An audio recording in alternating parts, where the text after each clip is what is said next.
Good evening and welcome to the Wakefield School Committee meeting of Tuesday, May 28th of 2019. I'd like to call the meeting to order and start our meeting with the Pledge of Allegiance, please. I pledge allegiance to the flag of the United States of America and to the republic for which it stands, one nation, under God, indivisible, with liberty and justice for all. Thank you very much. I'd like to read the mission statement as we typically do. The vision of the Wakefield Public Schools is to graduate students who are confident, lifelong learners, who are respectful and caring members of their community. Our mission is to prepare students for college and community by providing rich and challenging curriculum, high-quality instruction, and educational experiences that meet their individual needs and interests. Anybody from the public, any comment tonight? Okay. I have a prop. Okay.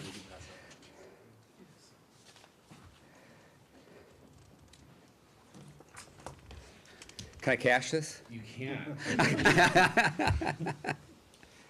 I just presented Chairperson Callanan with a check for $2,029,540. We'll talk about that amount in 1 second.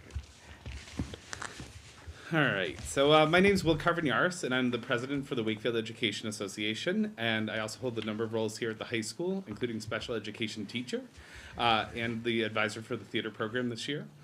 Like I said, I just presented Chairperson Callanan with a check for $2,029,540, and that number represents a number that the there's a coalition, including the Massachusetts Teachers Association, is looking for the House legislature to present in their newest budget. I'm asking you, as our Wakefield School Committee, to support a resolution urging the Massachusetts State Legislature to approve a new foundation budget formula that will increase funding for public schools across Massachusetts. In Wakefield, the formula would increase Chapter 78 by $2,029,540. So what would Wakefield do with that money? Our district is lacking a number of key positions. While the approved FY20 budget includes appropriation for a number of social-emotional learning positions, it is only the beginning of what our schools truly need. In addition, the demands of special education are rising, and finally, our students still have to pay for extracurricular activities and athletics. Even if our district is relatively well-funded, all students across Massachusetts deserve a quality education, regardless of where they live. Updating the foundation budget at the state legislature is good for students, communities, and educators across Massachusetts. So in that packet that I gave you, there's a sample resolution that I would like the committee to consider passing. It says, whereas free public schools available to all students without exception are foundational to our democracy and are required by the state constitution.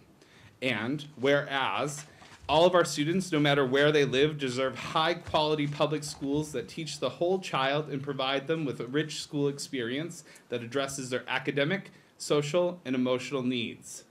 Whereas the state's foundation budget formula, which determines state aid to each district, has been woefully out of date for years, thereby underfunding our districts by more than $1 billion a year for essential educational services.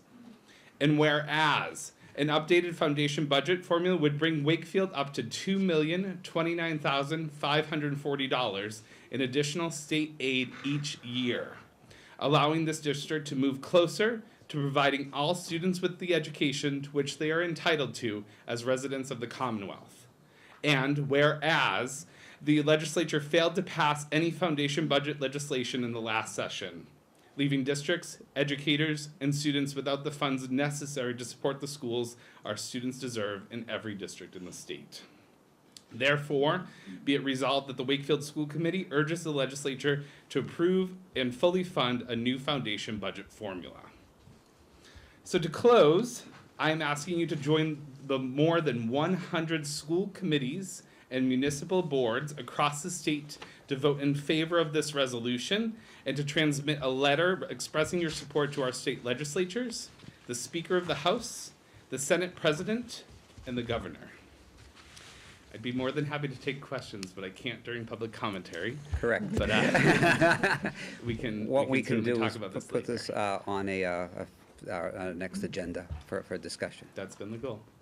Okay, Thank you. thank you. Okay, anybody else from the public? Okay, so our next agenda item, we're a few minutes behind schedule, is to open our school choice public hearing.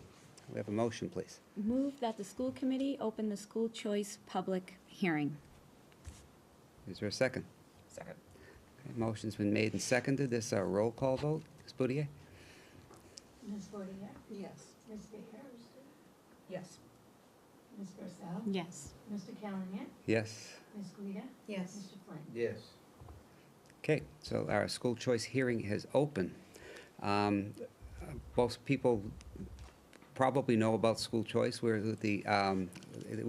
our district has to annually vote whether to participate in this program, which would allow other communities to send students to Wakefield, and Wakefield to send students to other participating communities. I've been on the school committee. This is my 15th year. Wakefield has never had the opportunity or the room to open this up, but we're looking for a recommendation from the superintendent. So one of the factors in making a determination to participate or not to participate is the room that we have in our classes. And right now, with the enrollment that we have, we're full virtually at every school, at every class, at every level. So based on our current enrollment, I would, urge the committee at this point in time to vote not to participate in school choice. Any comment, discussion, questions from the committee? Okay, seeing none, looking for a motion to not participate. Move that the school committee close the school Nope, choice. not close. We need not to. Move motion that the not to school participate. committee not choose the school choice vote option. Okay. Second? Second. Okay, so there's a motion on the table that we do not participate in the school choice plan. All those in favor? There's a unanimous vote. And now we need a motion to close the public hearing. Move that the school committee close the school choice public hearing. Second. Motion's made and seconded. All those in favor? Okay, the public hearing is closed. Okay, superintendent's remarks. With our retirees. Thank you, Chris. So we'd like to jump to our retirees. So earlier this evening, before our school committee meeting, we had a reception where we honored our 14 faculty members that are retiring. We have 6 from the pre-K through 4 level and 8 at the secondary level, grades 5 through 12. So it's an esteemed group of faculty members with a myriad of experiences, degrees, and we're so fortunate to have the retirees here with us in attendance this evening. I'd like to just read a little bit of a very short piece about each retiree and just to kind of share kind of what they've brought to our district. So, Great. Mr. Chairman, if that's okay? Right? Perfect. So I'd like to go by school. So we have 3 retirees this evening that were honored at our reception earlier. I also should note that each retiree also dedicated a book to go to the school library with a placard with their name in it. And so in each book kind of has a special meaning to the faculty member retiring. The first faculty member that I'd like to talk about is special education teacher Sheila Barry, who's has 30+ years of experience in education. She most recently has been working as a special education teacher at the Dolbear School, and has really been a remarkable teacher leader and a remarkable resource for our new faculty and experienced faculty, and especially for students. And so, Sheila started off teaching at Our Lady of Grace in Everett, Mass, and has taught grade 4, grade 6 through 8, so has a myriad of experiences, and has kind of moved to elementary. And before being at Dolbear, she's at the Greenwood School, and has just come over to Dolbear because we needed her expertise and experience there. And I think Mr. Liberti also kind of let me know what a help she has been. And one of the things that was important for her to make note of is that it's been an absolute honor. These are her words. It's been an honor to have worked in the Wakefield Public Schools, and she wants to kind of thank her colleagues, her work family for all that they have provided for her. So that's our first retiree. The second is Gail Miller Shapiro. So Gail has, again, 35 years of experience, just an amazing amount of time working. So she started off with the Gloucester Public Schools and jumped over to Wakefield, and has been with us for the majority of her career. She's had a number of different jobs, different responsibilities, and has spent the last 17 years working at the Dolbear School, and is not only a teacher leader, but is a person there who kind of makes the weather, right? She talks about, really, she does intervention and teaches kids to read, but it's not just teaching kids to read. Kids go to her room, get little extra help. She provides intervention services, but she's just really a resource for adults, and we want to congratulate her on her 35 years here. So thank you, Gail. The next member is Denise Yazzie, who's also at Dolbear. She's been at Dolbear for 20 years, and she's worked in grades 1 through 4, but has kind of settled in the last number of years in 3rd grade, and has really been a remarkable instructional support person, and is working this year with a student that has made more growth this year than he did in the previous 3 in our elementary school.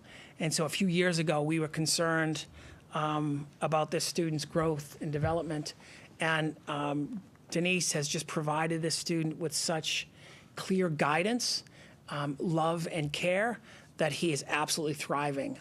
We just, at the reception earlier tonight, she was so excited to tell me about all the work that he's accomplishing and completing. And so we're just so pleased, and we want to wish her the best. But those are our 3 faculty members from Dolbear.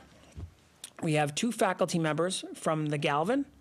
The first is Pei Ling Lu, and so she has worked in food service for 17 years and is kind of a really an important part of the team over there, and we want to thank her for her 17 years of service in the district. Much appreciated. The next faculty member at Galvin is also an instructional support person that has worked in the private sector for about 11 years before she made the jump to education, but has worked as an ISP and started in 2004 here at Galvin, and is currently working in the life skills program at Galvin, and I think has been just so tremendous, and that's Susan Serino. And we want to congratulate her and wish her the absolute best in her retirement. So the next person that would like to recognize is Elaine Perello. So Elaine is at the Greenwood School and has just been so steady and has just been, so significant at the 3rd grade level. She has 26 years of experience. She started as a sub, worked as a para, worked as a teacher, is finishing her career, but with 26 years experience is still a teacher leader and is really first to volunteer for most things happening at the school, and has really just been just such a significant part of the Greenwood school culture, and we want to wish her the best in your retirement. So congratulations. So next is Jean Mayo from the Walton School. So Jean is working in grade 3, but Jean has worked as a long-term sub. She's worked as a paraeducator like many of our elementary teachers. And Jean is willing to do just about anything that we have going on at the Walton School. She's a teacher leader and kind of a significant force in helping new teachers get acclimated not only to the school, but to the district. We want to thank her for her service and wish her the absolute best, and congratulations as well. So next, kind of moving on to the high school, we have AJ Beebe. I'm a little at a loss for words to describe AJ. I think he is like the Yoda of all things schools, right? He is responsible for guiding students. He's head of the guidance department. He's worked for 33 years for the Wakefield Public Schools, has been an adjustment counselor, a substitute teacher, a para, has done any number of things. But in the last number of years at the high school, being head of guidance has been such a significant contributor to, the new things that are coming from the state, whether it be the new evaluation system, whether it be supporting new leaders at the high school or at the middle school. He's just such a significant adult for other adults, but for students as well. He starts his day every day greeting students coming into the school, and it's just to be there and to watch. I've actually visited with him as students are coming in, and it's just an amazing way for kids to start their day, to get such a positive good morning and a check-in with such a thoughtful, caring person. So AJ, thank you very much. Much appreciated. And so next is Barry Fitzgerald. And so I don't know that I can cover his whole bio. It's about 8 pages. And so he is an accomplished person. And, not only does he teach justice and criminology here at the high school, he is an adjunct professor at Suffolk. He holds a degree in law. He is also a practicing attorney, and really provides a dimension for students that I think students find very engaging. And I think one of the things that is memorable to me in talking with Barry about his work is he said, what really makes my day is hearing from students and hearing the experience, because they've been in my class, the things that they've gone on to do. So we think in regard to core values and all of the work that Barry's done, and for 35 years, the work that he's done. We want to thank you for your service, Barry, and wish you congratulations as well. So thank you. So next up is Jay Callanan from the high school. So Jay, after working in regulatory economics, jumped into education, and Jay has taught almost all of our AP tech courses. So he has taught AP Computer Science, AP Micro and Macroeconomics, as well as AP Human Geography. These are courses that schools often cannot offer because they do not have a faculty member that has an expertise to teach these classes to students. In our reception earlier, one of the school committee members made a point that, Mr. Callanan was my son's favorite teacher. And they thought he was such a kind person. He just created a wonderful space. But those are the things that aren't always captured in your evaluation that you need to know. You've made such a nice difference here, and we want to thank you for your service and congratulate you in your retirement as well. So thank you. So next up is Ellen Riley. So Ellen has been teaching Spanish for 20 years at Wakefield Memorial High School. Ellen, like Barry, is also an attorney. I just learned this today.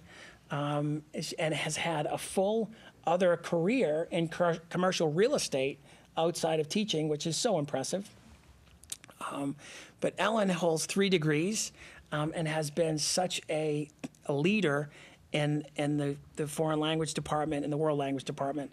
And we want to wish her the absolute best and congratulate her on her retirement. So thank you.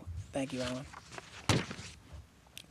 So one of the faculty members that couldn't be here this evening, and it's unfortunate because for 34 years, Paul Yuva has been kind of a staple here in the physical education department. You know, Paul started teaching here in '85, and in '85 started teaching adaptive physical education, which I am convinced that in '85 he has to be one of the first few teachers in the state that was teaching adaptive physical education.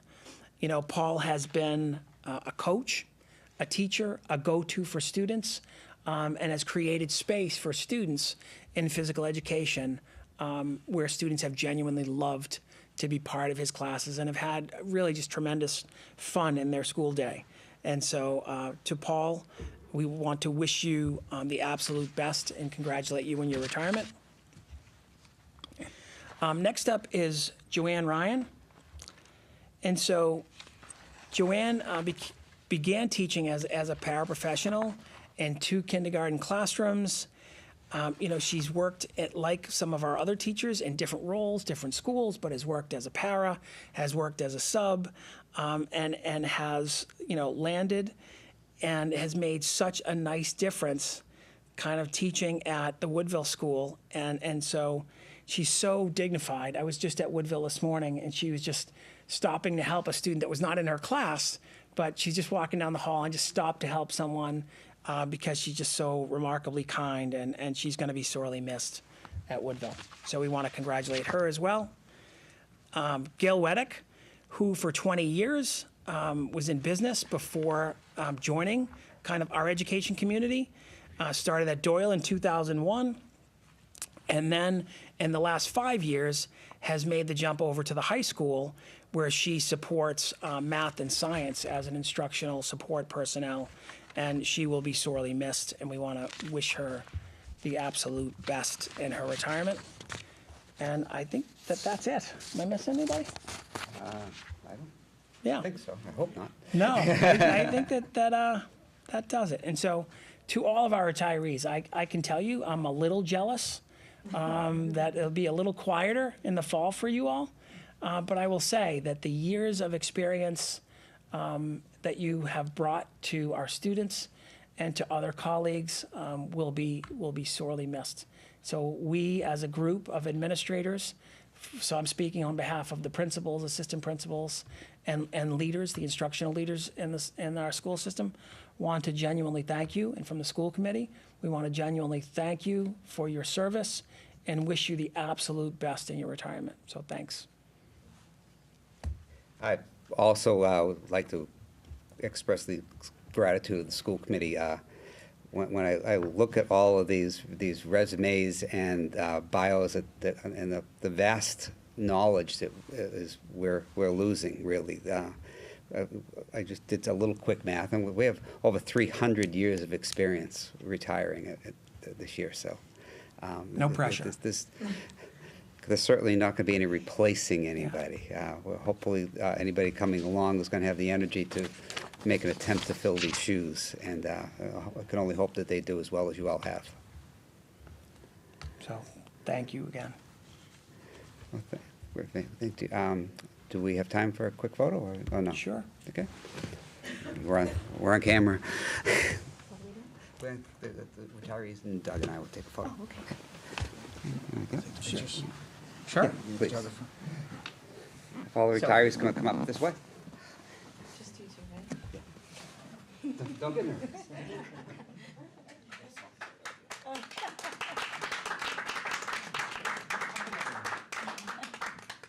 Make sure you cover us. Right there. It's perfect.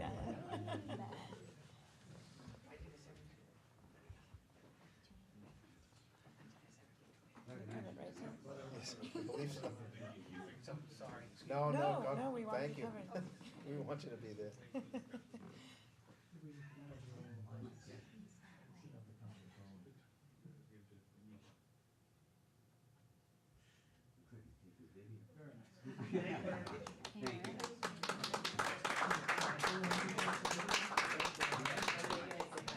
I will, thank you.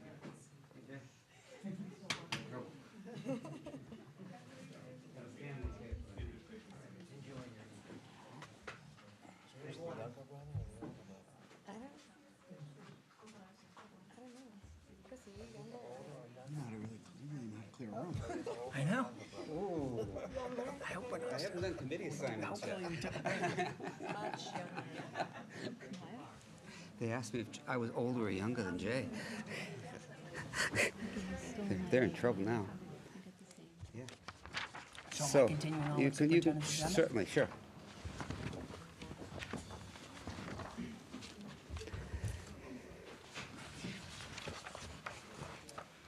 So in continuing on with the superintendent's agenda, I'd like to invite Matt Carter and Kara Morrow to our table to talk about just an update on the data that was collected around Learn Anywhere.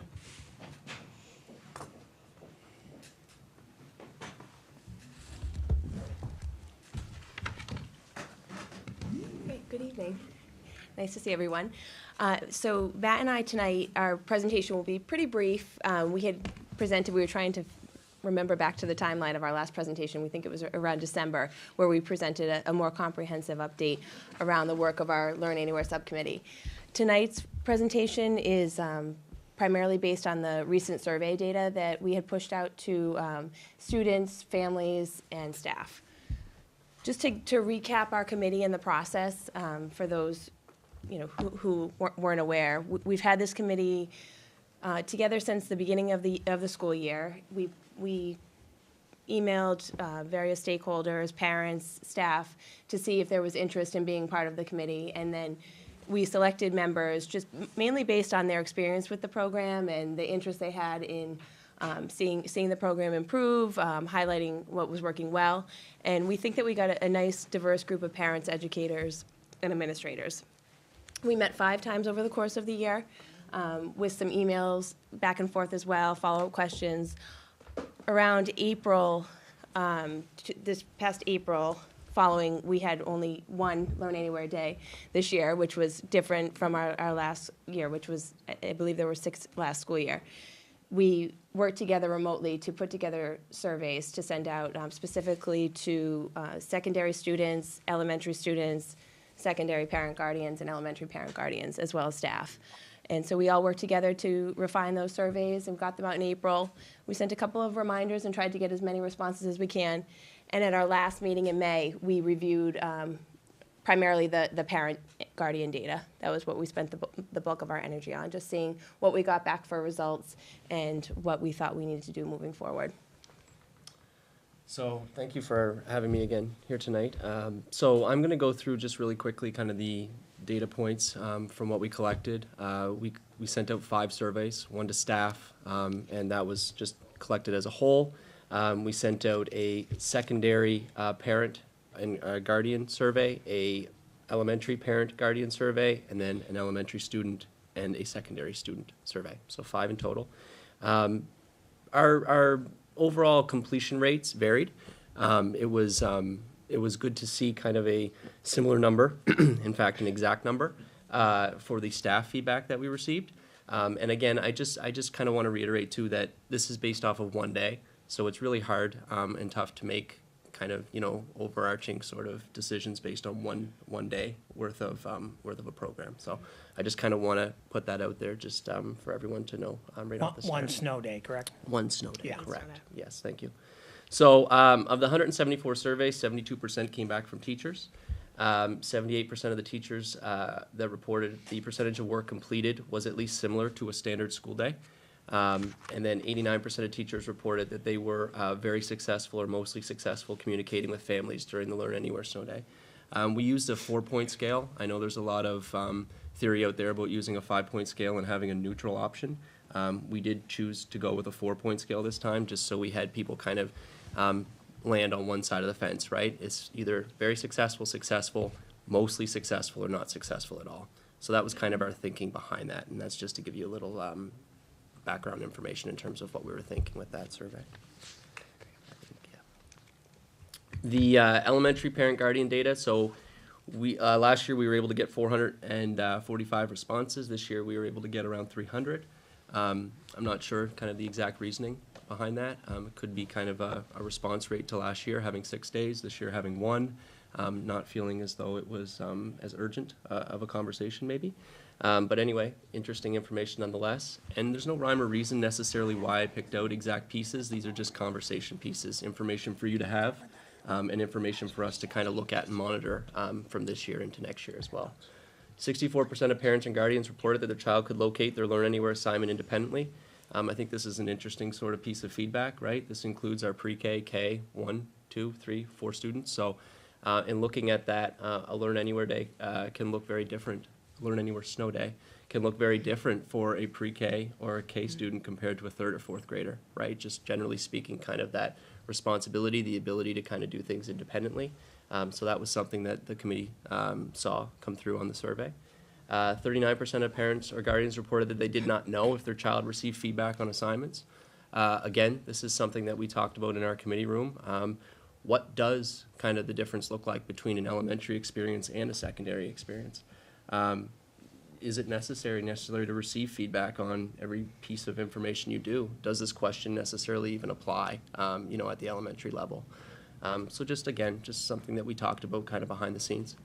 73% of parents and guardians reported that their child's work was a continuation of the school day. We were happy to see this. I know this was one piece of feedback we received last year. Parents and guardians felt there was a little bit of a disconnect in some cases. So we were happy to see that, you know, a good percentage of people were reporting that there was some through lines in terms of what was happening in school and then what was happening outside of school. And then 80% of parents or guardians reported that they strongly agree when they were asked whether or not they like the program, the Learn Anywhere program. So again, positive feedback, kind of the side of me that really likes to see kind of, you know, 100% where possible, just kind of wonders and would like to have a little more information about that 20%. And whether or not that 20% would have existed if we had kind of 3-4 days and had a chance to kind of iron out and based on feedback of the one day we did have. Elementary student data, so we collected data from 2nd, 3rd, and 4th grade students. Last year, same sort of format, 248. This year we had 164 respondents. 67% of students agree with the statement, I liked my Learn Anywhere assignments. And again, the elementary survey, right, had a little more of a fun flair to it. And then 87% of students spent 90 minutes or less on their Learn Anywhere assignments during the snow day. And I know that necessarily work during the snow day is not necessarily the goal of the program, right? The program is to give time, you know, I believe a week for people to actually get these assignments in. But as a committee, we were interested in collecting this data point on the actual snow day, how much time is being spent kind of on assignments and what they're doing. So that was just an interesting data point. Secondary parent and guardian data, again, 320 last year, this year 253. 97% of parents or guardians reported that their child knew what to do for their Learn Anywhere assignments, and I think that's a wonderful data point, right? The students were able to go on independently find what they needed, they knew where to go, they knew what to do, and they knew who to give it to. So that's just a wonderful data point for us as a committee and exactly what we were looking for. 87% of parents or guardians reported that their child's Learn Anywhere assignments were a continuation of the classroom learning in all or most of their classes. Again, that's what we're looking for, right? We're looking for that continuation of school, right? That connection to school, what they're doing in that moment. And I know at the elementary level specifically, because that's kind of some of the conversations I've had leading up, they worked very hard on creating some platforms that were able to actually keep up to date with what they were doing, and they were continuously updating based on this feedback and data. It looks like the secondary educators were doing that as well, so that's excellent. 58% of parents or guardians reported that their child spent 2 hours or less working on their Learn Anywhere assignments during the snow day. Again, just a data point and just something for us to consider, right, in moving forward. And then the secondary students, to wrap it up, we had a substantial amount of surveys completed last year. This year, substantially less. But information nonetheless, 91% of secondary students reported they had a clear understanding of the expectations in all or most of their classes during the Learn Anywhere day. I include this because, you know, again, it's important that students know what they're expected to do. And it looks like that was coming through, not just from the parents, but also the students themselves. 68% of secondary students reported that they received feedback in all or most of their classes during the Learn Anywhere Day. Just as a data point, it would be interesting if we had multiple days to see kind of if that number could increase. 68% is more on the low side for what I'd be looking for. But again, just a data point and a conversation point based on the one day. 78% of secondary students reported that their assignments were a continuation of the school day in all or most of their classes, right? So we're kind of in that spot where we'd like to be, kind of 80%. Again, though, you always like to see it, as high as it possibly can be. 68% of students spent 120 minutes or less on their Learn Anywhere assignments during the snow day. And that's just a data point that I dragged in from the secondary students and parents and the elementary parents. I didn't pull it in from the elementary students because kindergarten and pre-K and first grade that might look a little different. If we're really interested in kind of what they're doing during that day, I would recommend pulling it out and having maybe third and fourth grade answer a separate question that maybe drives to kind of what's happening that day. But I just didn't think that was a fair data point to present to this committee. So at our last meeting in May, we met on May 15th, as I had mentioned. The way we structured the meeting was to review all of the data, all of our, primarily the parent guardian, but all of our committee members had access to all the survey responses and feedback that we got, so they were able to look through that on their own time as well. And, we talked a lot about, some of the points that Matt just went through, and then by the end, we structured the conversation to start with, talking about how has our work as a committee helped to improve the project, and what do we continue to need to focus on moving forward. So some of the identified improvements that we talked about were that we stressed as a committee the need for accessibility, that teachers and students have that students have access to their teachers, and that there be that ongoing communication from either students and teachers or parents and teachers if there's any questions or concerns on any of the assignments, that was important. And I think as we met as a committee, Matt and I continued to update Doug as well as the rest of the administrative team, so that we were sure that we had their support as well in following up with staff at each building. The professional development opportunity in the fall was a big positive, I think, for this work, just in the fact that the teachers had the time to work on what a Learn Anywhere assignment might look like, to collaborate with their colleagues, and to create assignments, all the while thinking about the fact that we want the assignments to be aligned with what's happening in the classroom at that point. We felt that it was highlighted that sharing ideas among staff is a positive, and across the elementary level, I know that they've started to create shared folders, and I think at some of the other levels as well, just to be able to look and see what their colleagues are doing, and basically make the work lighter, and share if somebody else has a good idea, other teachers across the district can look at that. We felt that the dry run that was conducted at each of the buildings was a huge positive. Each of the principals ran this, maybe at different times. They didn't all happen exactly the same time, but they all happened within November. I think it was all within the month of November, in preparation for the winter, so that any of the logistical things could be worked out, any kinks like that. And we got pretty good feedback on the dry run. And then I think just overall thinking about choices and differentiation and modifying assignments for our special education students, that was a huge topic of our committee, and just providing that access to all of our students and making it a meaningful day for all. And I think a lot of the conversation focused on that. Oh, thanks. Continued areas of focus that we highlighted, we didn't tie up the committee in a nice little bow at the end of the year. I think we left thinking about a lot, and I think at our last meeting when we presented, there was interest in keeping the committee together and keeping the conversations going, just to focus on refinement. I mean, this was a big undertaking for the district, and I think that the commitment to continue to work on the Learn Anywhere program for years to come is wise. I think some of the things that we talked about as a committee were the consistency in terms of expectations and feedback. Still, we have a lot of things going really well, but then there are other areas that we can improve upon. And I think administratively, if we can continue to be consistent in terms of our expectations on what the day looks like for everyone. Everyone participates in this program in all different roles across the district, so we're going to want to continue to refine the consistency of expectations. We also felt like it was important to think about our parent group, and some of the feedback we heard, particularly for our younger students, is that a lot of this was falling to the parents to be a support within the home, and that we wanted to continue to support parents just in terms of what our expectations are for our students and how they can be a support at home. Elementary students and special education as a whole definitely came up a lot, just in terms of elementary students, just the nature of their age and their independent level, the amount of staff required within a typical school day to meet the needs of a wide variety of learners, just how can that be a meaningful day for them, and what can they do independently, and how can they receive support to complete their assignments. In terms of special education, I just think it can't be lost that there's more to schools.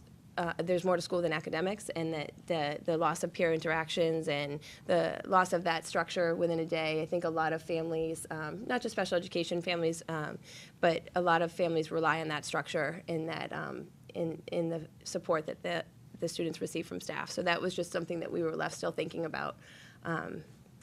And even just parents, who maybe didn't respond to the survey data. Just we know that there's a group out there that we don't want to forget about, that we want to continue to talk. So it's a meaningful experience for most.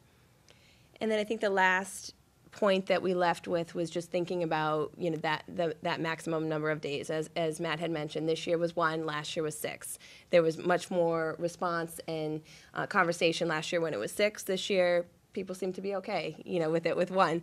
So where's that happy middle ground where we think that the program has a lot of potential, has a lot of great things going for it, but we're committed to moving forward and making it as good as we can make it. But I think this was a key question for all of us.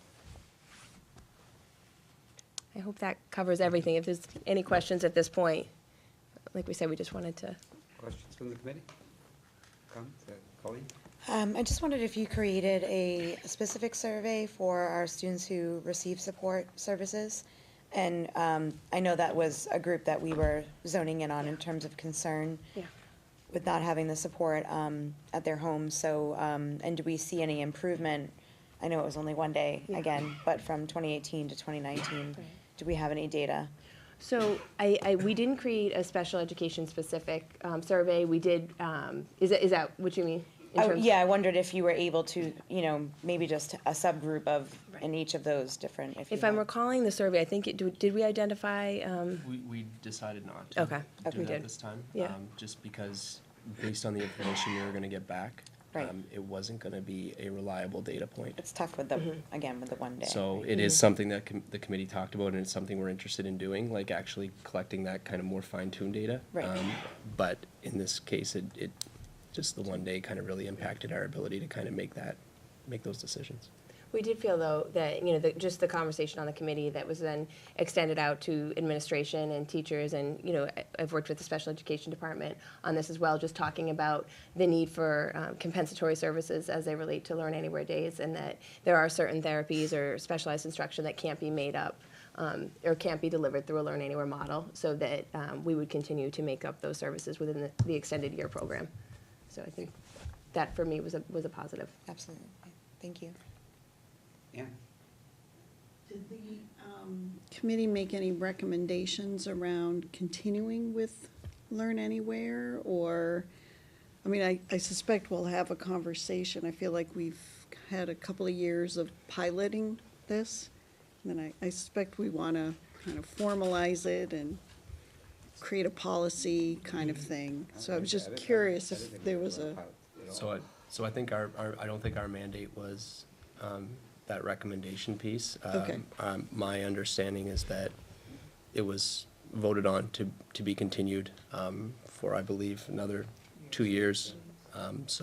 Okay, That would be a conversation on your side. right.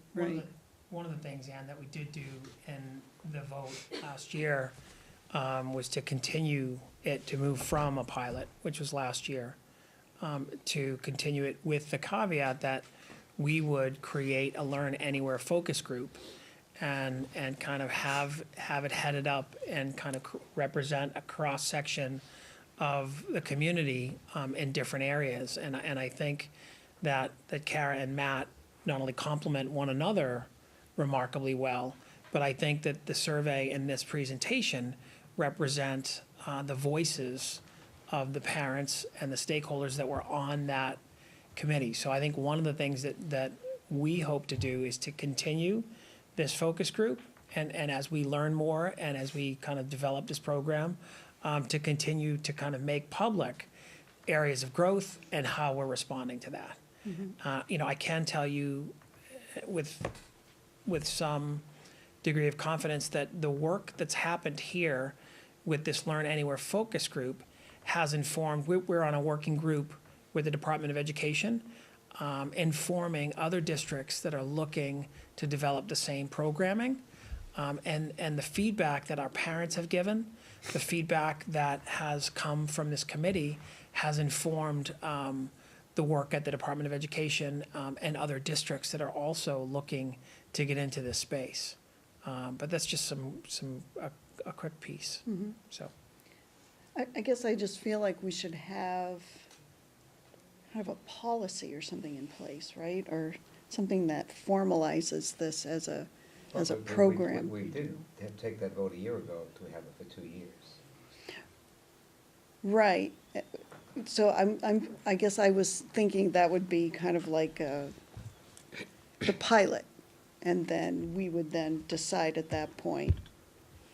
I think at Yes, the end, we I are think at doing the end it. of next year, we will decide to continue it or not, but we have it formally in place right now. Okay, And then Okay. we'll review it again next year, would be the plan. okay. Tom? I know that the teachers are available all day for students or parents to reach out to them. Are other educators such as paras, counselors, guidance counselors, especially in the special education department, are their aides, their assistants, are they also available all day long? Yeah, I mean, I think all day long, we tried to be Well, reasonable for within most giving. of the school day. Yeah, some, office hours, or just at least responding within a certain period of time. I think teachers for sure, therapists, I would say, yes, counselors, yes. I think paraprofessionals, it will depend primarily on what their job responsibility was, and under the guidance of the special education teacher they're working with, they would decide their responsibilities for the day. But those, that's where it gets really detailed in terms of making sure that everyone has a clear understanding of what the expectations are for their job during that day. But I think as much as possible, I think we provide our staff with devices as much as we can, and we hope that there can be communication ongoing with parents and students, so it's a very productive day. And Kara, isn't there some written documentation of kind of what the expectations are for the different roles? Because some of the people can use it for planning time, right? So it's not, those folks are maybe not accessible to students, but are doing planning or documentation of, I remember reviewing those documents. We where looked the roles through. and responsibilities and expectations are pretty well outlined. Yeah, we did as a committee too, look through the current documents that are aligned with the Learn Anywhere program on the website. And, I think those, as we refine, those can continue to be refined and updated, just to be as clear as possible. But there are those documents. Amy? I just have a few quick questions. So I know you guys had the focus group put together, and I'm glad to hear that it's not going to change. But I'm wondering, since this is the first year that you had the focus group put together, do you think that there was enough input from parents, not enough? Would you make any changes?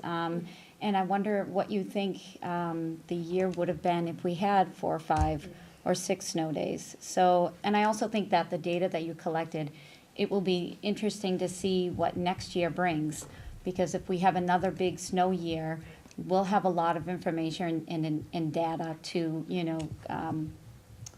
collect and review and analyze. So I'm just wondering if you think there should be changes to the actual focus group of the parents. I think I'm talking so much. Yeah, you can take it. No, it's fine. We'll jump in. But I think just in terms of the group, we tried to put a lot of thought on the front end of that, just to make sure that we had a nicely balanced group, not only at each level, but through different experiences, people who, had opinions on how it could be made better, who didn't like it at all, but thought it had potential, so we tried to have a nice balance of opinions, which I think served us well, because everybody was very comfortable, I think, within the group, speaking up and sharing, and we tried to facilitate as best we could. And we also felt that whoever sat on the committee also represented more than just themselves. They either represented their peer group or. Yeah, there's a nice energy Yeah. in the room. Just kind of seeing where kind of the initial conversation went, like looking through kind of the minutes of our first meeting and kind of seeing where this conversation has come. Nice. And some of the viewpoints. I know that we've had committee members come up here and speak, you know, about kind of their experience. And I think there's enough work to be done with the people we have. Okay. And I think the viewpoints are diverse enough that I think that we're gonna be okay. And they're all willing to come back and continue on as a group? We hope so. We have to formally invite everybody Okay. back. Yeah. Yeah, I just didn't know if you had a graduate, you know, a parent who no longer may be a parent in the district. I think there's good potential for the group to say. Right. Yeah, Yeah. there's a few things that need to be ironed out. One of our members, you know, who is in our committee is currently on school committee, so we need to. Oh, right, okay. need to iron out that detail. But I think for the most part, it's been a really enjoyable experience. The group Great. kind of that we've had, we work well together, and I think for the most part, there's an energy for that group to stay together.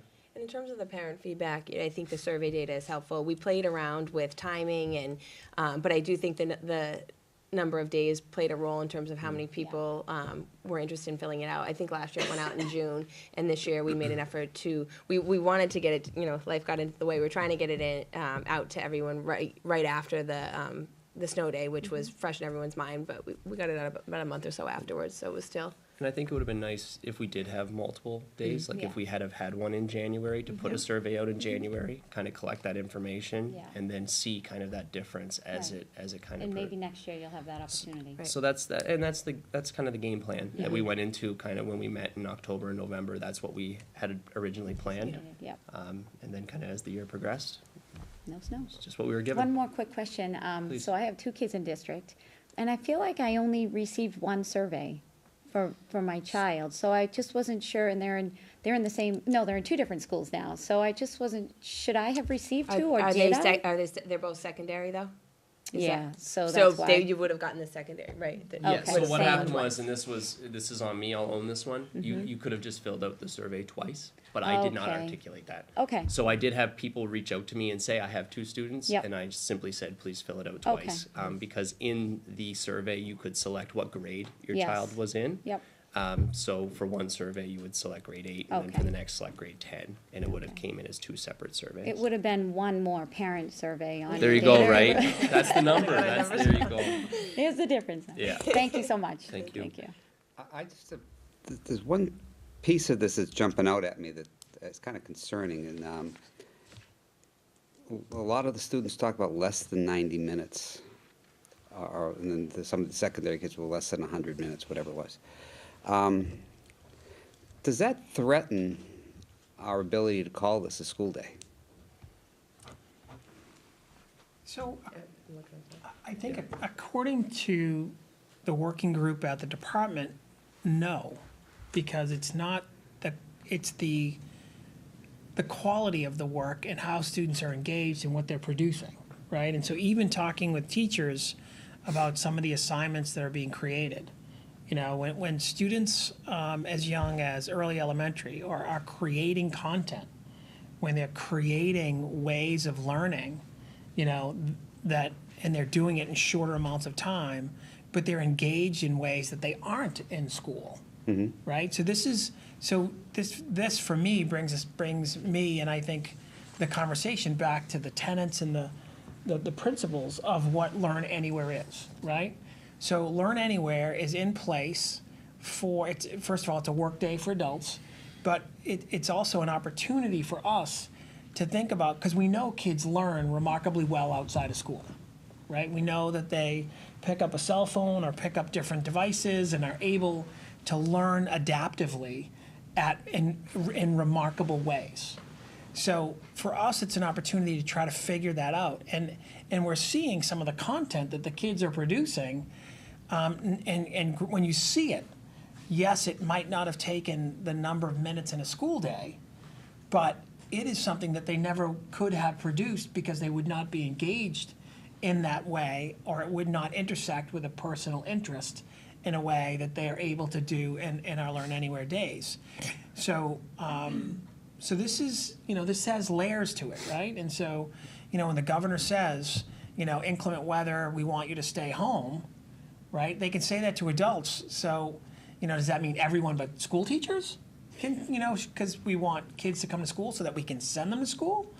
There has to be some, reasonable expectation, which is, I think, what Kara and Matt are talking about, is really trying to drill down on who's doing what. How is it working for kids? What does equity look like? What does special education services look like? What does, what does it look like for families that might need help or support in regard to extra devices, right?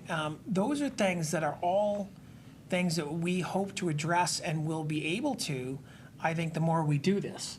But it has never been kind of a minute-for-minute equation. Well, I think it's easy for us to lose sight of the amount of time during a regular school day that is chewed up with transitions and lunch and all those things. So, I mean, Right. Yeah. Right. Tom? Also, part of the school day, how much work is the child actually doing in a classroom in a certain subject?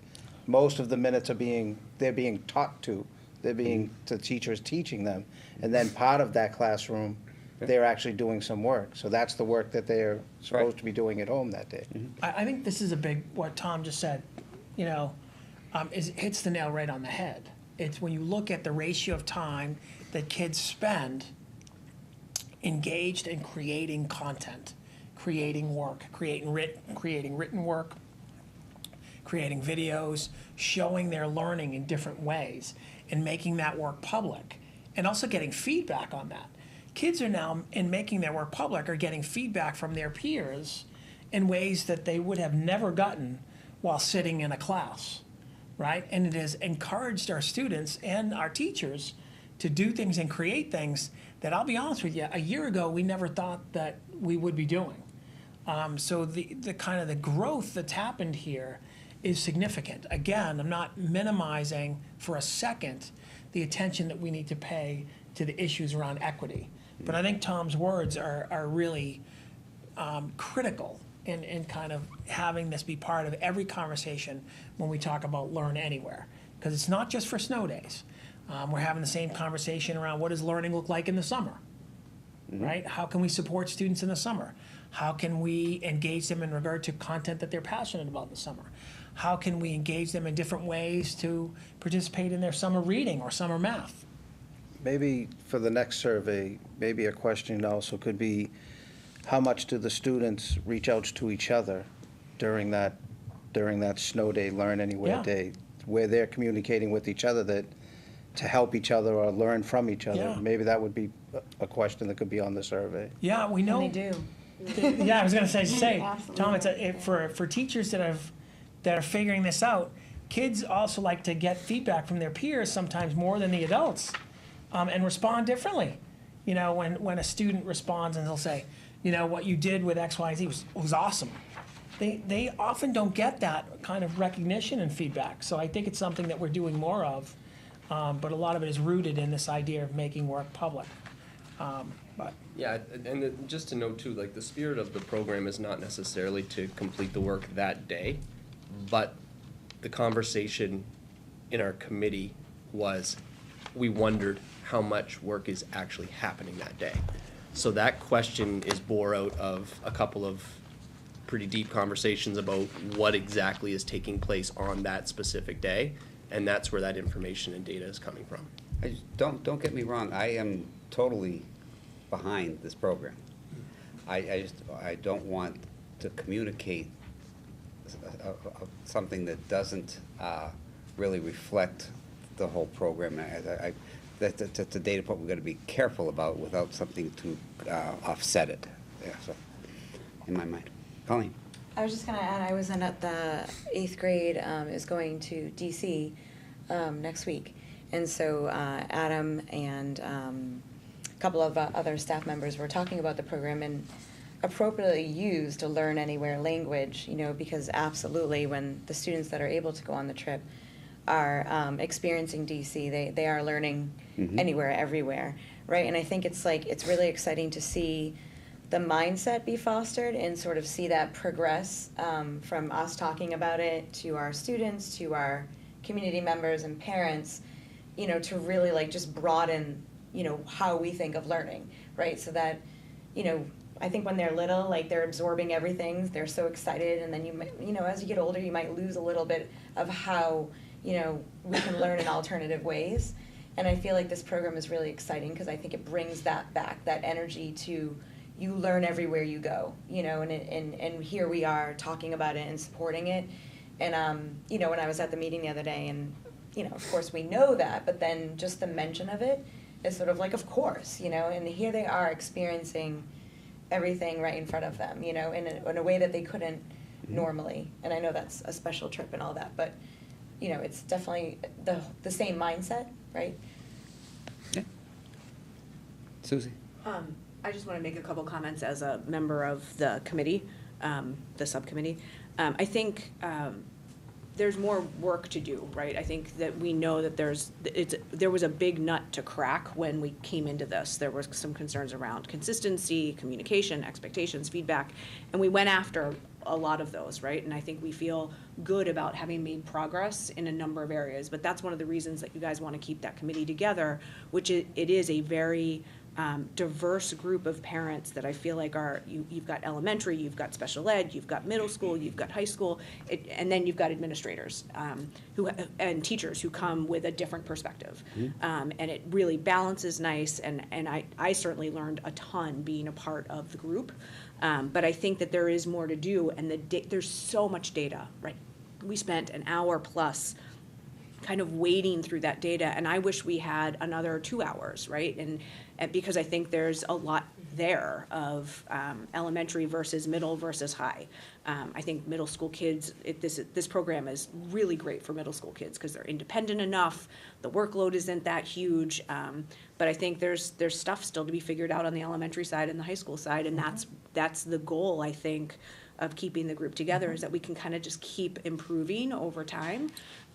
But overall, I think that we made good progress, and that trying to gauge how much time students were spending was really just a gauge, because I think that inconsistency of what some parents were seeing with different kids was somewhat concerning. And so if we could get some consistency, whether it's 2 hours or whatever the time frame is, the consistency, I think, is what probably still needs to be addressed.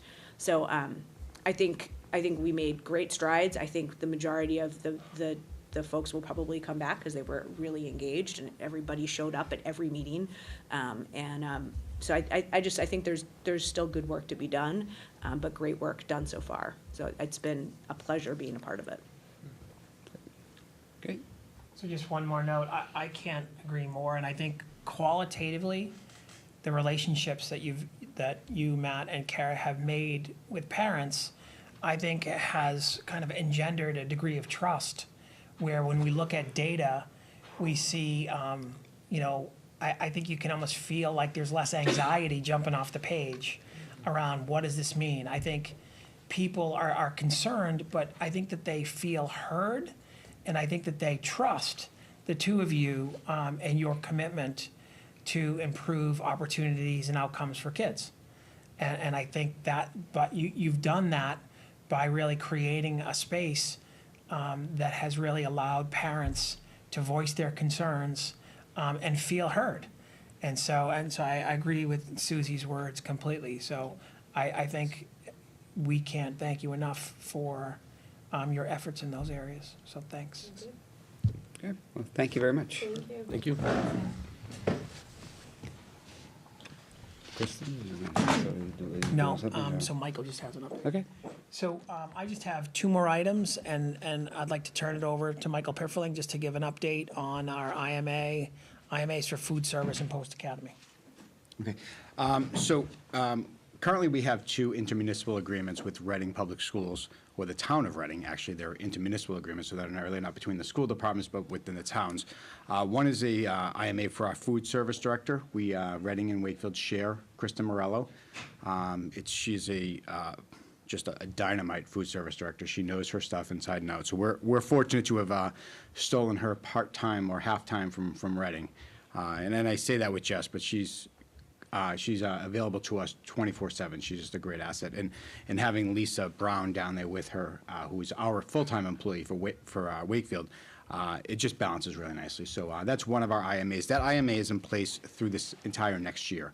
So next June of 2020, the IMA will expire, so we'll need to have conversations with Reading as to whether we want to extend that or not. But so far, in the past 5 years, it's just been a phenomenal working relationship with us in Reading on that particular item. The other intermunicipal agreement that we have with Reading is with our Post Academy, the 18 to 22-year-old postgraduate program that's over in Greenwood at the back of the fire station. That IMA, or intermunicipal agreement, is in place for another 2 years through 6/2021, June 2021. So we just signed it last year for a 3-year. So right now, we did restructure it with the last go-around to change the percentages a little bit depending on enrollment.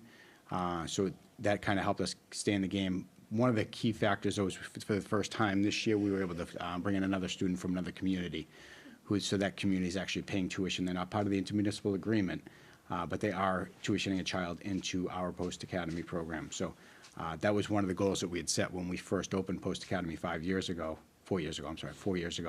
was to open it with Wakefield and Reading, but also to get some of the other local communities to engage and become active in our program. So it's 4 years later, or 3 years later, that started this year, that finally came true. So just a quick update on the 2 IMAs. We have nothing to approve this year, but we continue to work with our partner schools around the neighborhood to see if there's ways that we can collaborate and save both districts money. So, that's the money update. Thank you. Anything else? That's it from me. Okay. Thank you. The only line item I had was just a heads up. I sent you all a text last week just to give you ample planning time that our June 11th meeting, we're going to move to Wednesday, June 12th, to accommodate the superintendent's schedule. And I've already spoken to Mr. Stapleton here at WCAT that the studio was available. He penciled us in. So I just wanted everybody to mark the calendars appropriately. Okay. Did we do the consent agenda? Oh, I forgot the consent agenda. So we should go back to that. So do we have a motion for the consent agenda? Approval of the minutes? Yeah. Move that the school committee approve the minutes of the May 14th, 2019 school committee meeting as presented. Second. Okay. Motion's made and seconded. Any corrections, discussion? Okay, all those in favor? Okay. Any budget items tonight? No gifts? No, we're good. Thank you. Okay. Finance and facilities, we were waiting to have a date. Did you have a date you wanted to meet? I'm sorry. Or you want to get back to me? I'll get back to you. Okay. Thanks. We will need to meet before year end to talk about where the line items need to shift maybe at our next meeting. Labor, negotiations continuing? Yes. Everything's all settled? No. No. Okay, Aggressive meeting schedule planned. good. Okay. Policy. We had placed 2 policies on the table at our last meeting. Policy 906 for religious holidays and policy 1008R about the concussions. Do we have a motion? Move that the school committee approve policy number 906, religious holidays as presented. I just have a question. We need second first. Second. Oh, Second. sorry. Okay, motion made and second. Tom? Question, just 2 of them. The one where the policy does not prevent coaches or advisors from holding practices. I know some coaches, if a student misses or a player misses a practice, they tell them you can't play in the game that day, or you may miss part of the game, or you may not start if you're a starter. Does that have to be covered under that, or does the athletic director tell the coaches, hey, if a kid misses a practice because of a religious day, you can't punish them by not letting them play in the game or not So starting them? I believe there's language in there that says students cannot be Penalized, yeah. penalized for non-participation due to religious observance. That's mostly just that's, in the language that I read, that mostly just affects the classroom day. No, it says students are entitled to miss school without being penalized at all, in any way, to You wanna participate in clarify celebrations. But sports isn't technically clarified in that, because the paragraph right above that states that the policy does not prevent coaches or advisors from holding practice. Right. So some coaches, if a student misses because of whatever reason, they just say, you missed practice. But they I'm couldn't, just asking, because does it that would have be, to be- because that would be a penalty that would violate the policy. Okay. So Tom, are you proposing that we add language to clarify that? I think it should be, because maybe a coach doesn't realize that he would be penalizing a student or athlete for missing because of a religious holiday. Maybe he thinks, practice is practice, you have to be here, I don't care what your excuse is. Well, in terms of the orientation for coaches, they go over policy, and it would be part of the orientation that I think coaches would receive. Okay. But I think we can revisit it as a subcommittee if you feel like it's necessary. If I it's think that covered that's- I would and we defer know to the that it's chair. not going to happen, then that's fine. I think it's hard to, yeah, I don't want to sound like I'm opposition, but I think it's hard to spell out every possible violation, so yes, or that, but in the, if a coach had that policy, if you miss a practice, you don't get to play in the game, that would be a penalty, the way I see it. But because there are other situations that could pop up with, I don't know, like, let's say a religious holiday fell on the same day or the day before prom or something, and the school policy was if you miss the day before prom, you don't get to go to prom. That would also be a penalty that they couldn't enforce. Things of that nature. I mean, there's probably a lot of different circumstances that could arise that if you try to address them all, you're still going to miss something. I feel like just saying that they cannot be penalized for missing school that day. It says athletic contests. Yeah. In the second bullet on page 2, and it's not the red text, but the black text, students whose conscientious observance of a Okay, religious. So it says athletic contest there? Yeah, tryouts, athletic contests, theatrical events. I mean, it doesn't specifically say coaches, but I feel like that's, They're- you they're- know, I think that's the underlying purview maybe understanding. of the Yeah. AD to make sure that the coaches know. So, yeah. Okay.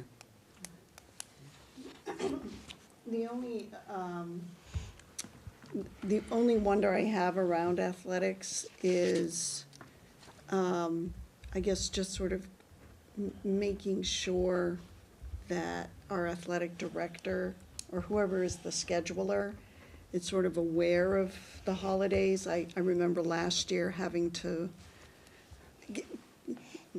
my daughter was scheduled to play a field hockey game on Yom Kippur, and I contacted Brendan Kent, and he was incredibly responsive and made the change. But what if the other team said, No, too you bad, for- yeah, so yeah, sad, yeah, you know? yeah. So, so that, I guess that's just something for Brendan, excuse me, to have to think about, and just be a little more aware of. Well, I could be off, Chris, but you probably know better than I. But in regard to updating a policy, it's my understanding when we update a policy, once we collect feedback on it, and once we make that, the new edited version of the policy that exists, that we would get that policy out to all administrators. So Brendan would receive this year. Yeah. So, for example, if this were voted on and approved tonight, then we would get this out to faculty before the end of the school year, so that in planning and moving forward for contests for next year, that we would do everything in our power to make sure that we don't have contest schedules scheduled on Yom Kippur, right? So, Okay, Right. that sounds great. Okay. Any other questions or concerns? Actually, we're just talking about the This one. religious holidays. Yes, we haven't Yeah. done the other. Okay. So we're doing one, there are separate motions. That's what I thought. So the motion's been made and seconded to accept the policy 906, right? As presented. All those in favor? It would be unanimous. Okay? The next one. Move that the school committee approve policy number 1008-R, student athletic concussion, as presented. Second. Okay, motion's been made and seconded. Thank you. Any discussion? I think Ann had some concerns. Well, I really like it. I mean, it's definitely spelled out a lot of information about concussions. The concern I have is that it seems to be limited primarily to student athletes and concussions as a result of, kids playing sports. And so if a student athlete, sustains a concussion, then there's a very strict protocol for return to play that the athletic trainer usually sort of manages. But in our policy, I'd like there to be some mention about, like, return to learn. And also remove the specific student athlete and just say student, because there are kids who sustain concussions when they're in PE and they knock heads or in a car accident, and they may not be athletes. So, we just want to make sure that our policy kind of covers those kids as well, because if we have a non-athlete who sustains a concussion, there isn't anyone to manage their return to play because they're not playing anything. But we need, I think, language that talks about who's going to manage that student's return to learn. And, it usually would be, I suspect, like the nurse, would be the go-to person who might notify the teachers and say the student sustained a concussion and here are the accommodations that their medical provider requires, or something like that. I mean, I don't want to necessarily get too deep in the weeds here, Yeah. but the language is only about athletes, and I'd like it to be broader. So the policy itself is for student athletic concussions. So, so because it is just for student athletic concussions, that's why the language is as narrow as it is. Okay. I think, what is also provided here is kind of, there's a baseline. We do impact testing. Yeah. Where there's kind of a baseline that it can be referred to by trainers and by nurses and by medical consultants to kind of, to know the students' kind of wellness and how they're progressing. Gotcha. I don't disagree with what you're saying, but my question, maybe for the chair, who has more experience than I with policy, is, should we have a separate policy for student concussions? Yeah, or I think non-athletic concussions. Just yeah. illness in general. So many different things. Yeah, I think the challenge that I have with that is that with so many specialized sites now, at, Children's Hospital has a specialized, care for pediatric concussion. MGH has a site, and they all prescribe things slightly different. So, we would be creating a policy essentially that would say, we're kind of taking the guidance of your, neurologist or your primary care physician or your medical team that might be working with you and your family to kind of guide you to get back to, teaching and learning or back to school. So I don't know what do you think, Chris? I think that at the very least, we could, the policy subcommittee could look at non-athletic concussion policies if they exist and take it up as a separate matter.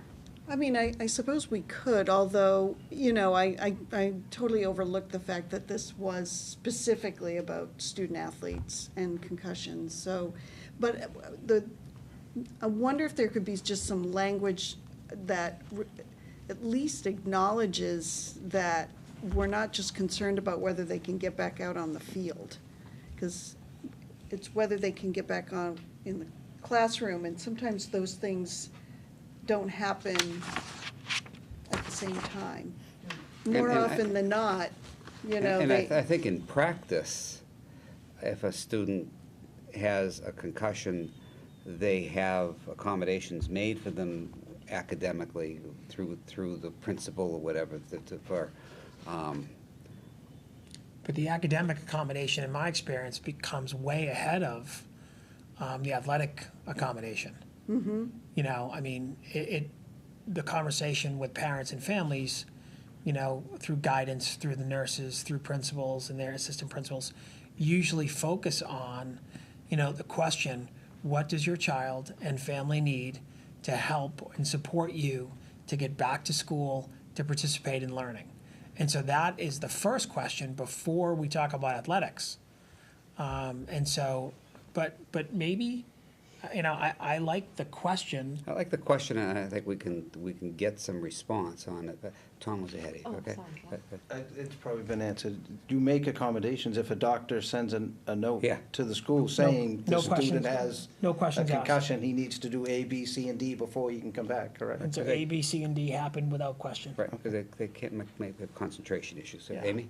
Yeah, I mean, same thing. I just experienced this with my own child this season, and where she is an athlete, there was no question as to what I was supposed to do. I knew that I needed to inform the coach, who was going to inform the athletic director and the trainer, Sue. But I am wondering if she wasn't an athlete and I had taken her to the doctor.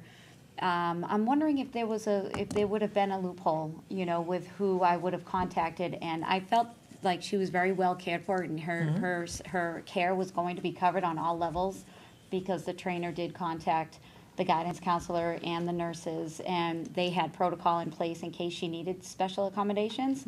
But I am wondering if she wasn't the athlete, who would I go to? I think you'd go to the school principal, the school counselor, or the school nurse, because I think that they're going to convene a group just to say, this is one of our students that has a medical issue, and this is how we need to accommodate them.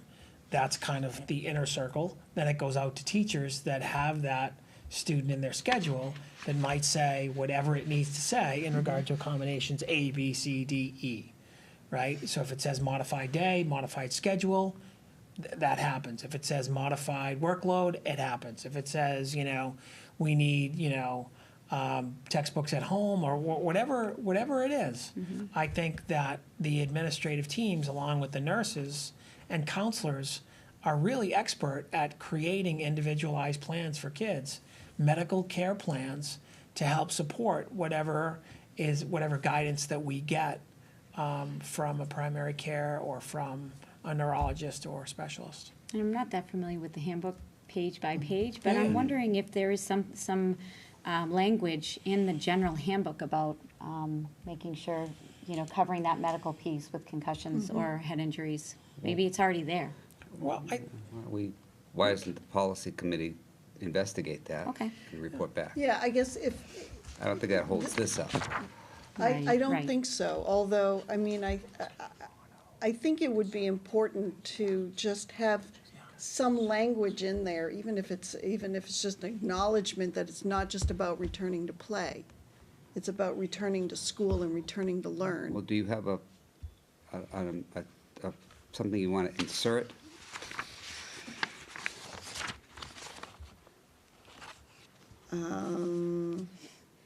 While you think about that, can I make one more comment? Sure. Absolutely.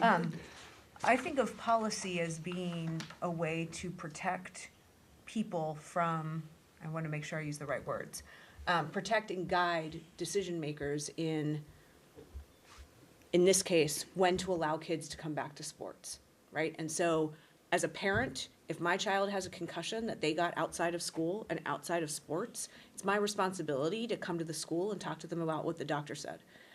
And then the school, as you guys have said, will kind of carry that out. When you're a student athlete and there are other people like coaches and teammates pushing you, and I'm not, actually I should be really careful. There's no coaches pushing kids to come back, but your teammates may be, right? And there's this policy that's gonna say, nope, this is the procedure that we're following. And it keeps the coach safe, and it keeps the athletic director safe, and it keeps everybody safe. And that's, to me, that's what this policy is about. When you talk about kids that get, I do think a kid that gets a concussion in gym or in theater, right? Like, would that same kind of policy apply, that all of those things are gonna be looked at? Maybe, maybe not so. But I can see where this is, I think of policy as kind of a protection and guidelines, and we need to have guidelines in place for student athletes, because there is a lot riding on kids' athletic participation.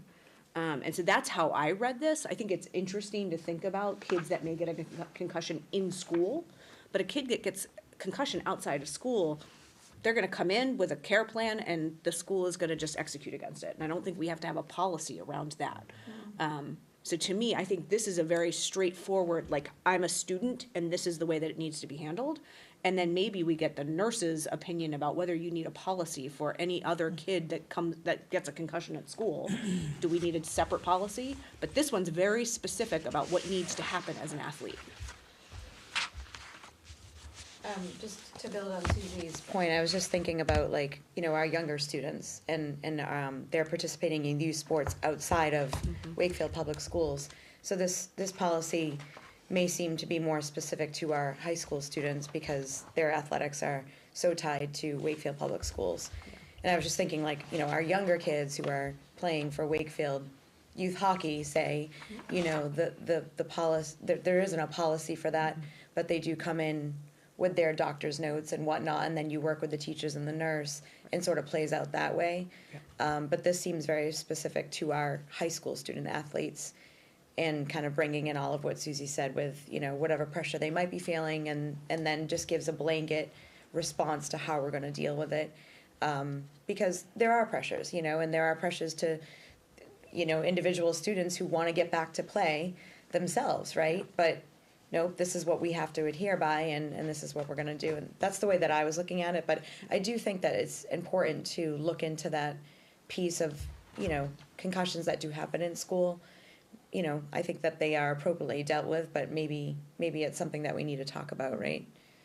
Well, if we look at this just as specifics to student athlete and Right. return to play, I mean, that is the Mass General Law. I mean, that's what we're following. So I can totally respect that. I wonder, as you had brought up before, Chris, if you might just see if there are other schools that have policy on, you know, non-athletic concussions. And I'm not suggesting that it'd be in school or out of school, but just from my own experience, when I have a very academically competitive student, and they're, you know, all they want to do is just get back to class, and because they're missing AP biology. Worry about their class rank. And yeah. they're worried about that stuff, and they don't allow themselves, and their parents aren't maybe as well informed to heal.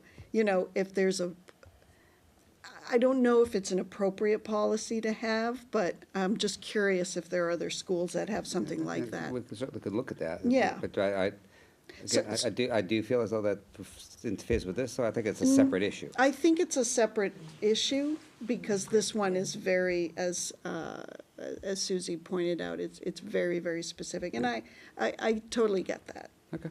yeah. Tom?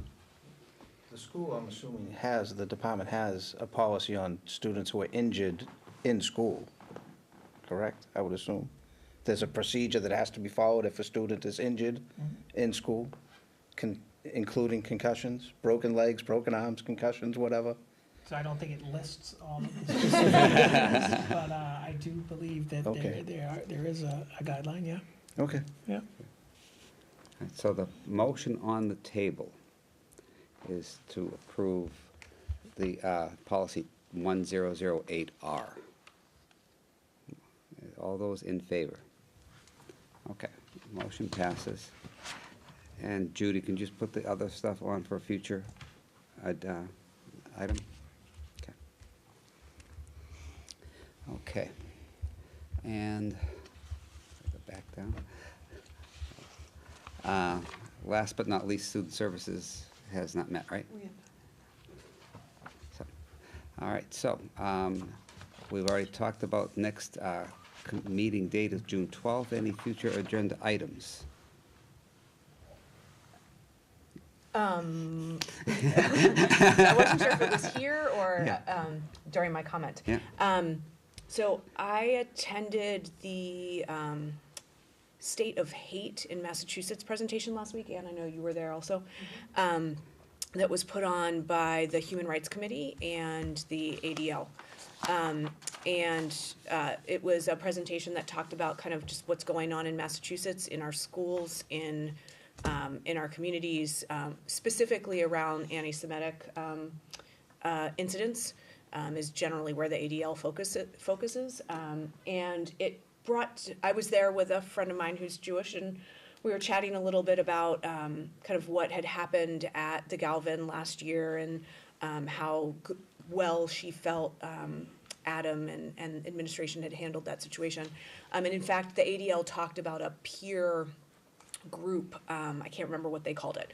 And I kind of looked around and wondered, hey, I wonder if we're a part of that, and it seems It's a that we peer are. leaders group. Yes. Yeah, student peer leaders group. Yeah, Yeah. and so I was just wondering, coming off of that presentation, if we could get an update here on kind of what has transpired since then, because in an email that Adam sent kind of in December last year of kind of following up on that, there was some discussion about that peer group. There was some discussion about taking another look at kind of how they're teaching curriculum in the classrooms and teaching kind of So that email went out in December 17. 17, yes. Right. Sorry. So it's yes, the- it was last school year.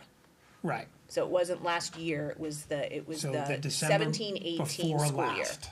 Right. Yes. Right, yeah. I think we can certainly talk about,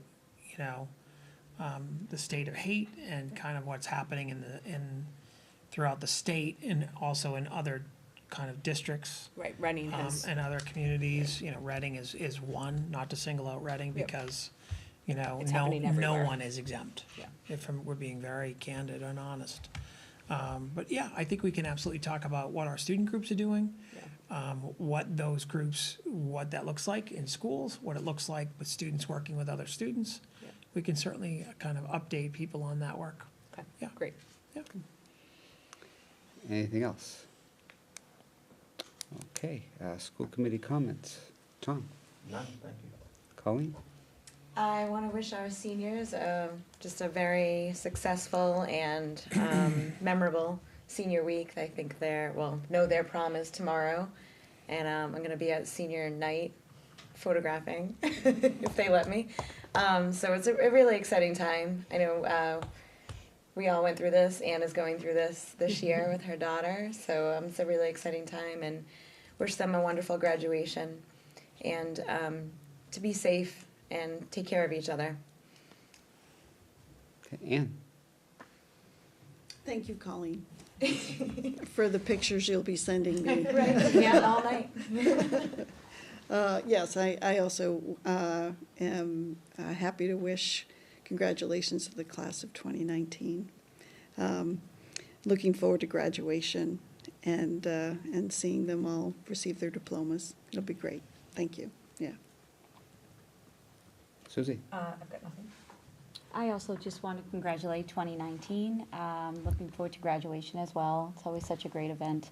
And I also just wanted to let everyone know that I had the privilege of going to the annual Memorial Day ceremonies on Friday, which the Social Studies Department pulls together, and they just did such a phenomenal job. And it was the first time I went. I was very moved with the ceremony, and again, it's just such a great way to honor those incredible veterans in the military. And I also attended the Megan Burnett fundraiser concert last week. I think it was Wednesday. And it really was the most spectacular event. I mean, these incredibly talented musicians and, singers performed kind of casually. And they really had a great time. We raised lots of money for the foundation. And I'm just blown away by the talent in our music department. It's extremely special. And I think all the kids and the people who attended had a great time for a great cause. I just wanted to remind everybody that graduation is this Saturday morning in the field house at 10:30. Yep. And I hope everybody has a safe week. I certainly don't want to have any reports of any accidents, so I want everybody to keep safety in mind. Also, this Saturday is the annual Best Buddies ride that goes from the JFK Library to Craigsville Beach and Hyannisport. I have done that ride several times. This year I am going to be at graduation. But it's a great cause. If you have the opportunity to sponsor a ride or take it, because they really work very hard. It's not an easy course. But anything else? No, I think to the seniors, I would like to add from your teachers, from your principals, middle school, elementary, as well as high school, just as an administrative group. We are just so proud of you and the work that you've done, and we really look forward to seeing you at graduation. So, Okay. So, motion to adjourn. Move that the school committee adjourn its meeting on May 28th, 2019. Is there a second? Okay. Motion's been made and seconded. All those in favor? Okay. And meeting adjourned. thank you.